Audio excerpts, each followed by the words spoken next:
क्या आप भी उन हजारों भक्तों में से एक हैं जो अपनी आंखों में मां के दर्शन की प्यास और दिल में जय माता दी की जयकारा लेकर कटरा पहुंचने का इंतजार कर रहे हैं? वैष्णो देवी की यात्रा सिर्फ एक सफर नहीं बल्कि एक रूहानी अनुभव है।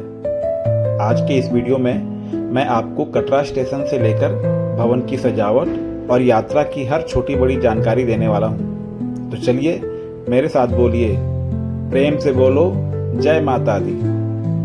जानते हैं कटरा स्टेशन और रेस्ट हाउस के बारे में। हमारी यात्रा शुरू होती है श्री शक्तिनगर कटरा स्टेशन से। यह रेलवे स्टेशन अपने आप में बेहद आधुनिक और साफ सुथरा है।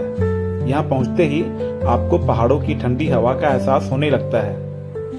अगर आप यहाँ रुकना चाहते हैं तो स्टेशन पर ही बेहतरीन रेस्ट हाउस की सुविधा उपलब्ध है। यहाँ के कमरे और डॉर्मेट्री काफ़ी व्यवस्थित हैं, जहाँ आप अपनी चढ़ाई शुरू करने के पहले थोड़ा आराम कर सकते हैं। स्टेशन से मंदिर का दृश्य और एंट्री लाइन के बारे में जानते हैं। स्टेशन से बाहर निकलते ही जब आप दूर त्रिकुटा पर्वत की ओर देखते हैं तो वहाँ जलती हुई लाइटें और मंदिर का मार्ग मन में एक अलग ही ऊर्जा भर देता है। यात्रा शुरू करने के पहले आपको एंट्री लाइन में लगना होता है। यह आपकी RFID कार्ड की चेकिंग होती है। ध्यान रहे, बिना कार्ड के यात्रा शुरू न करें, क्योंकि सुरक्षा और मैनेजमेंट के लिहाज से यह बेहद जरूरी है। यात्रा में सुरक्षा और तकनीक की बात करें और पुलिस द्वारा ड्रोन निगरानी की बात करें तो यात्रा मार्ग पर सुरक्षा के कड़े इंतजाम होते हैं। पुलिस प्रशासन यहाँ ड्रोन सर्वेलांस के जरिए हर गतिविधियों पर नजर रखती है। भीड़ को नियंत्रित करने और यात्रियों की सुरक्षा सुनिश्चित करने के लिए तकनीक का यह इस्तेमाल करना वाकई काबिले तारीफ है।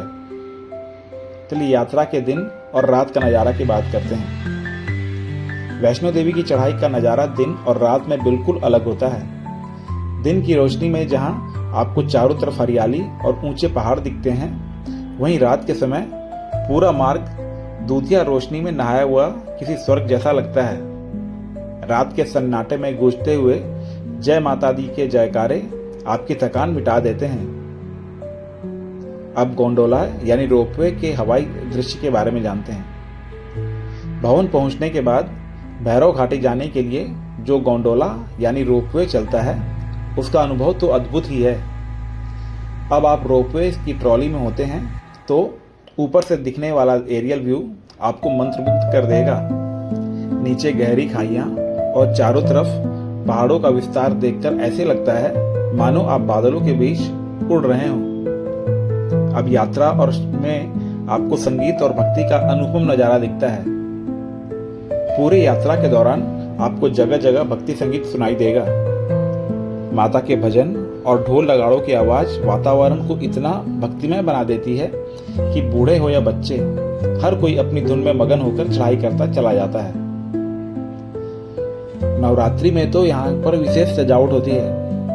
अगर आप नवरात्रि के दौरान यहाँ आते हैं तो आपको एक अलग ही वैष्णो देवी देखने को मिलेगा।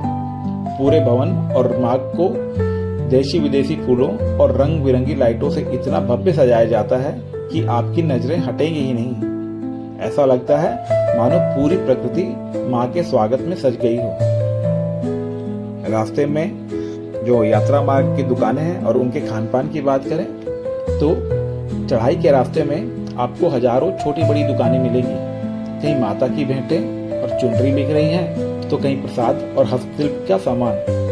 साथ ही खाने पीने की भी बेहतरीन कैफे और भोजनालय यहाँ मौजूद हैं, जहाँ आप चाय नाश्ते का आनंद ले सकते हैं। बग्घी और खच्चर की सुविधा की बात करें तो जो भक्त पैदल चलने में असमर्थ हैं, उनके लिए बग्घी और खच्चर की बेहतरीन सुविधा उपलब्ध है।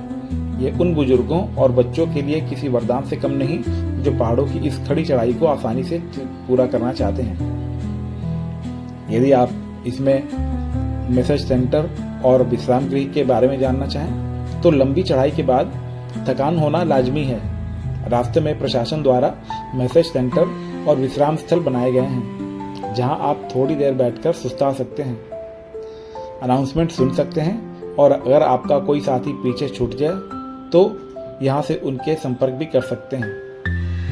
यदि निष्कर्ष की बात करें तो वैष्णो देवी की यह यात्रा हमें धैर्य और विश्वास सिखाती है। उम्मीद है कि इस वीडियो के माध्यम से आपको अपनी अगली यात्रा प्लान करने में मदद मिलेगी। अगर आपको यह जानकारी अच्छी लगी हो तो वीडियो को लाइक करें और कमेंट में जय माता दी जरूर लिखें। माँ आपकी यात्रा और आपकी सारी मुरादें पूरी करें।